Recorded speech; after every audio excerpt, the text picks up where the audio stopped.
Oi, pai. Aqui sou eu. Seu menino. Como você costumava me chamar quando eu era criança, seu rei, né? Que eu ficava me chamando de meu rei. É, é isso aí, pai. Eu não consegui ir no seu velório, né? Desculpa, mas você mesmo me dizia que você não estaria lá. Meu pai, muito espírita, né? Muito forte na doutrina espírita, sempre me ensinou que o corpo e a alma são separados no momento de morte.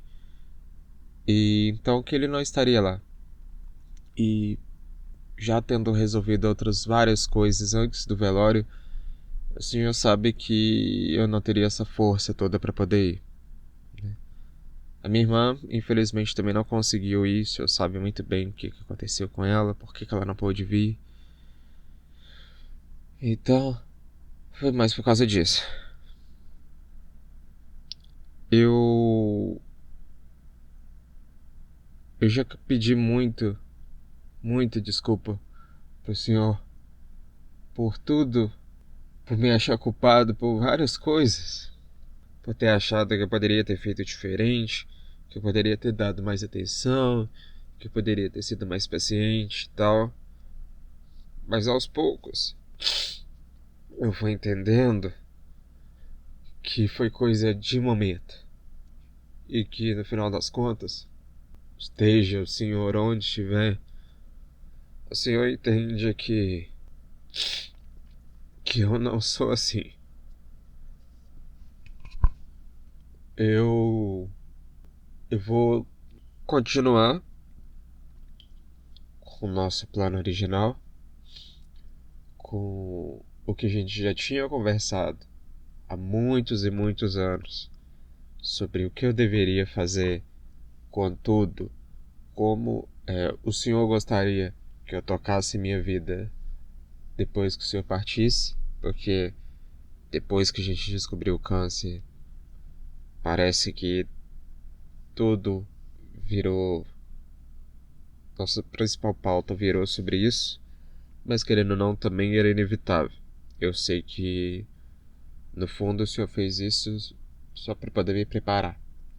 Mas é aquele negócio, a gente nunca tá preparado, a gente nunca tá 100% preparado, né? Então, eu tô tentando o meu melhor, do modo que eu consigo, dentro das minhas limitações, dentro do tempo, que eu sei que o tempo vai me ajudar, se eu sempre me dizia isso, e eu vou dar meu máximo, isso eu só posso ter certeza. Agora, para você que tá ouvindo esse áudio com essas coletâneas de fotos que eu tô fazendo do meu pai, eu quero falar para você um pouquinho sobre meu pai, Paulo Eduardo. Eu não tenho necessariamente certeza, eu acho, mas eu não tenho certeza de onde ele nasceu. Eu acho que ele nasceu em Ubá, que é a cidadezinha que eu fui criado e tal, e que ele também foi criado por um tempo, depois acabou voltando para lá também depois da fase adulta, né? Mas eu tenho quase certeza que ele é de Ubá. Então, meu pai era de Ubá, sempre foi um cara, trabalhou como bancário, como ele costumava dizer, 12 anos e 9 meses, ele contava até os meses, do antigo banco Cred Real, né, muito antes de eu nascer. Então, se você é mais velho aí, você vai saber desse banco. Se você não for, tá tudo bem. Banco muito antigo mesmo. Acho que antes do Fernando Collor se bobear.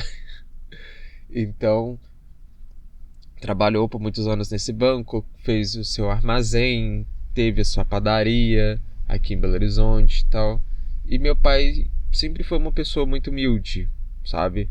Uma pessoa que gosta de contar piadas, uma pessoa que gosta de falar muito, uma pessoa muito comunicativa, que gosta de ajudar as pessoas, que detesta que detesta, né, que fazem ele de bobo, né?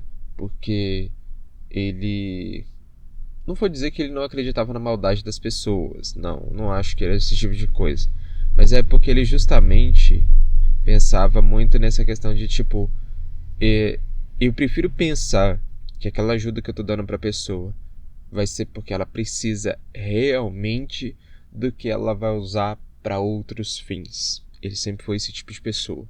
Ele nunca conseguiu ver, dificilmente, né? Não vou dizer que nem sempre, mas dificilmente ele conseguia ver o, o mal das pessoas, sabe? Eu acho que esse era o grande, um grande coração que meu pai sempre teve.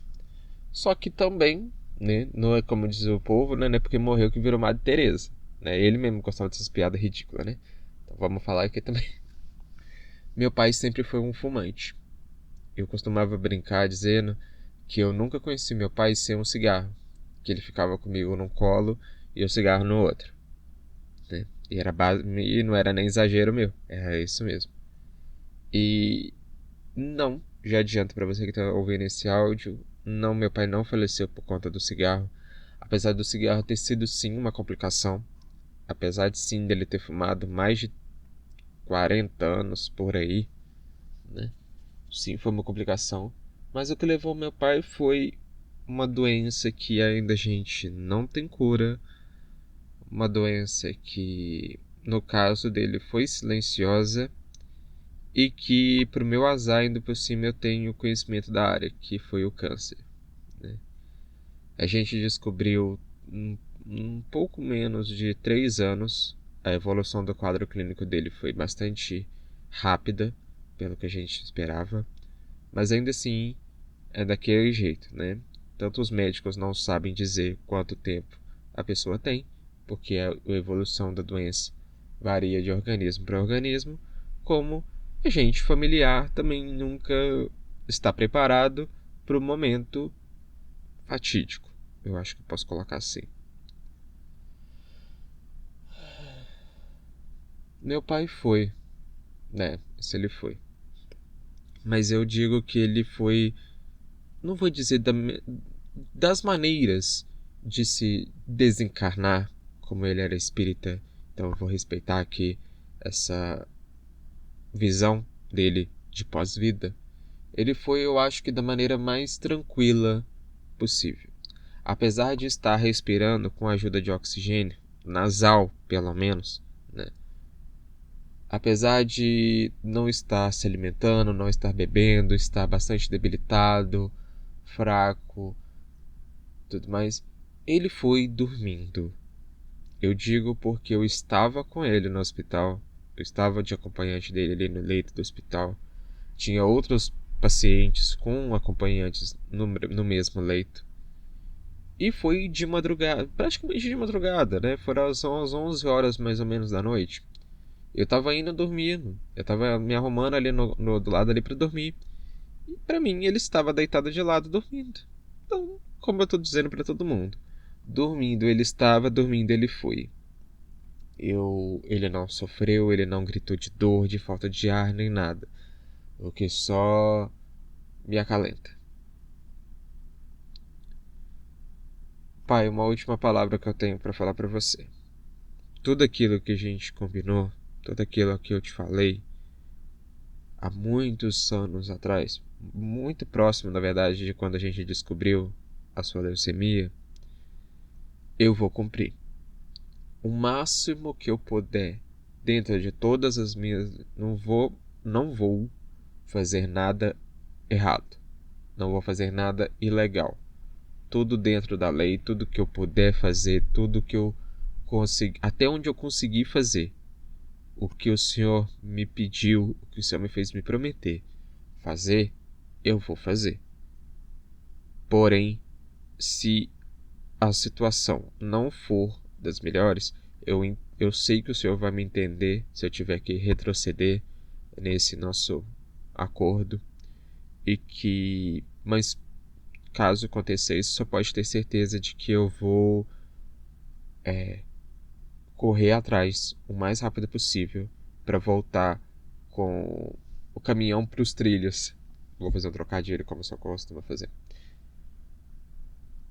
E agora para você que está assistindo esse vídeo, gente, como é difícil, esquisito, né? Às vezes eu tô usando o verbo no passado, às vezes eu tô usando o verbo no presente como se ele estivesse aqui.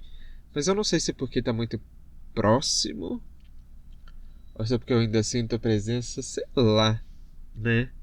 É esquisito. Eu nunca tinha perdido um parente tão próximo assim. Então, É isso aí. No mais, pai, eu quero te pedir desculpa se eu tive alguma atitude que no final não pareceu boa, porque eu já me culpei muito sobre isso. Já me. Desculpa. Já me coloquei muito nessa posição. Hoje em dia eu entendo que o senhor sabe que não foi. Que se foi, né? Se o senhor percebeu isso, que não foi a minha real intenção. Foi mais uma sobrecarga do momento. Ai. E eu só finalizo esse vídeo dizendo pro senhor que não importa quanto tempo passe, eu sempre vou amar você.